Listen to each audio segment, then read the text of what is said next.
Hi Chetan గారు. Hello madam. Chetan గారు, ఇప్పుడు 3/4 ఆఫ్ ఇండియా విషయానికి వస్తే అందరూ డయాబెటిక్‌తో ఎఫెక్ట్ అవుతున్నారు అని అంటున్నారు కాబట్టి, మరి ఇన్సులిన్ రెసిస్టెంట్‌ని ఎలా తగ్గించుకోవాలి? ఎట్లా తగ్గించుకోవాలి అంటే మీ ఏజ్ చూసుకోండి ఫస్ట్.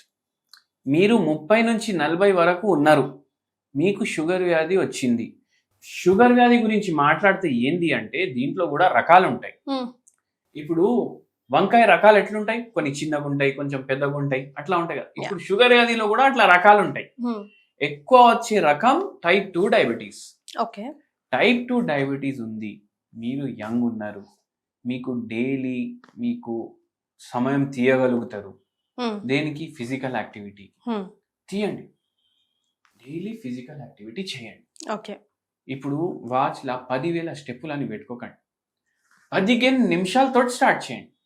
ఇవాళ 15 నిమిషాలు చేసిందా, మళ్ళా రేపు 15 నిమిషాలు, అట్లా ఒక 10 రోజులు 15 నిమిషాలు చేసి మెల్లగా దాన్ని 25 నిమిషాలు చేయండి. అట్లా మెల్లమెల్లగా 1 అవర్కి తీసుకొని పోండి. ఇది మనకు ఇన్సులిన్ రెసిస్టెన్స్ తగ్గించడానికి హెల్ప్ చేస్తుంది. అంటే ఏంటంటే షుగర్ లెవెల్ కూడా తగ్గించడానికి హెల్ప్ చేస్తుంది. ఇట్లా రాగానే అరే మందులు స్టార్ట్ చేయకండి. ఎందుకంటే మందులు కూడా లాంగ్ రన్ లో వాడినా కూడా మందులు డోజులు పెరుగుతాయి. అయితే ఇది మీరు ఫిజికల్ యాక్టివిటీ ఫస్ట్ మీరు చూసుకోండి. 8 గంటలు పడుకుంటున్నారా లేదా అది మీరు చూసుకోండి. ఇవి 2 తర్వాత ఏమైనా స్ట్రెస్ ఉందా మీ లైఫ్ లో? ఆ స్ట్రెస్ అసలు రియల్ స్ట్రెస్సా లేదంటే మీ ఆలోచన? అది ఆలోచించండి.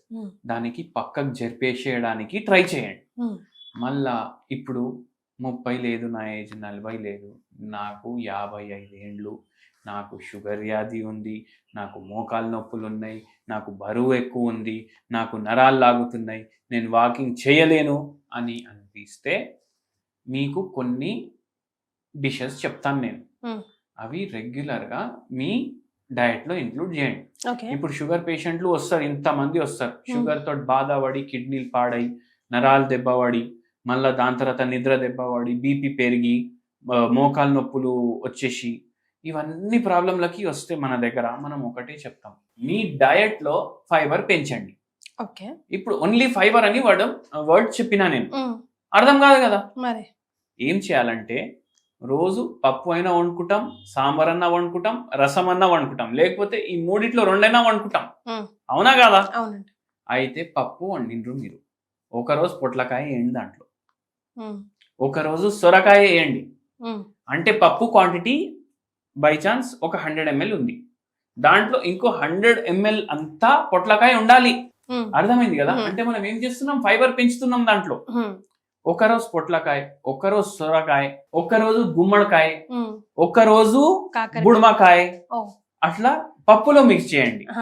మళ్ళీ మీకు ఇంకోటి నేను చెప్తాను, మీరందరూ రసం అయితే తిన్నారు, చింతపండు రసం తిన్నారు, టమాటా రసం తిన్నారు, లేదంటే మిరియాల రసం తిన్నారు.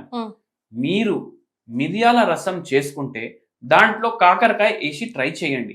మనకు చీ అని అనిపిస్తుంది కదా.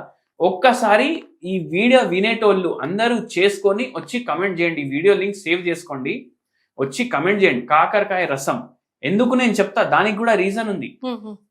కాకరకాయ రసంలో కాకరకాయ అయితే వేస్తాం, షుగర్ వ్యాధి కంట్రోల్ చేయడానికి హెల్ప్ చేస్తుంది కాకరకాయ. మళ్ళా దాని తర్వాత మిరియాలు వేస్తున్నాం, మిరియాల రసం, దాంట్లో కాకరకాయ వేసినాం.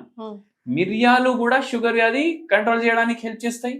మళ్ళా ఏదైతే పులుసు ఉంటుంది దాంట్లో చింతపండు అయితే ఖచ్చితంగా ఉంటది కదా.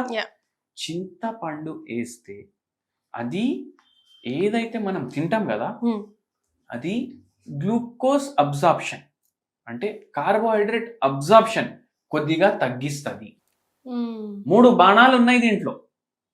ఇవి 3 మనకు షుగర్ వ్యాధితోటి ఫైట్ చేయడానికి హెల్ప్ చేస్తాయి. రసం ఒకరోజు కాకరకాయ వేసి చేసుకోండి. మీరు చింతపండు అందరు ఏమనుకుంటారు, అరే చింతపండు మోకాలు తొందరగా అరుగుతాయి అని అనుకుంటారు. కానీ యాక్చువల్ గా మనం చూసుకుంటే ఏంది తెలుసా మీకు, చింతపండు ఏదైతే పండు ఉంది కదా, ఇది యాంటీ ఇన్ఫ్లమేటరీ ప్రాపర్టీలు ఉంటాయి దీంట్లో.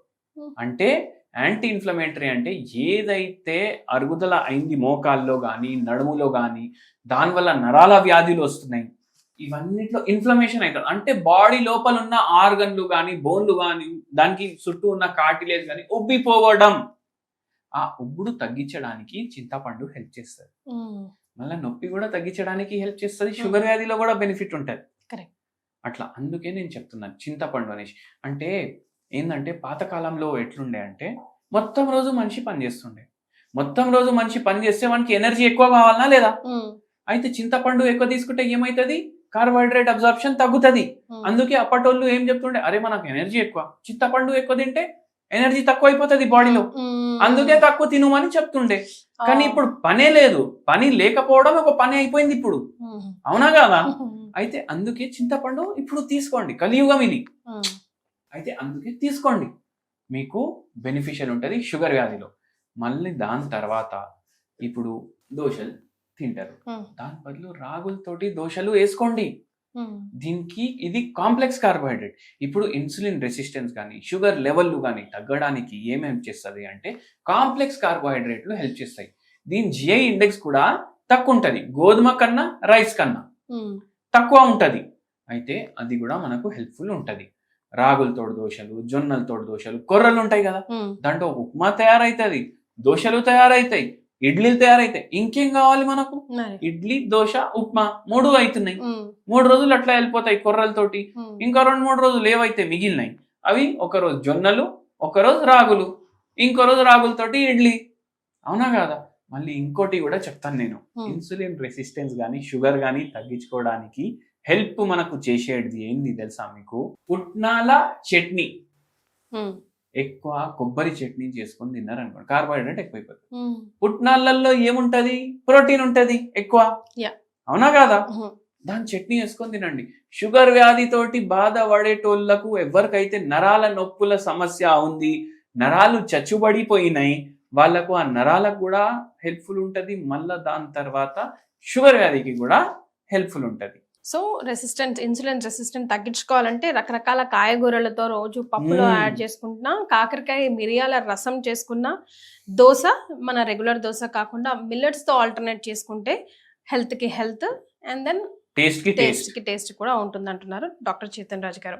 ఈ వీడియో మీరు చూస్తున్నారా? సార్ అపాయింట్మెంట్ కోసం వెయిట్ చేస్తున్నారా? అయితే ఆయన కన్సల్టెన్సీ పూర్తిగా ఫ్రీ, సేవ్ చేసుకొని పెట్టుకోండి. Thank you so much for joining us. Thank you అండి.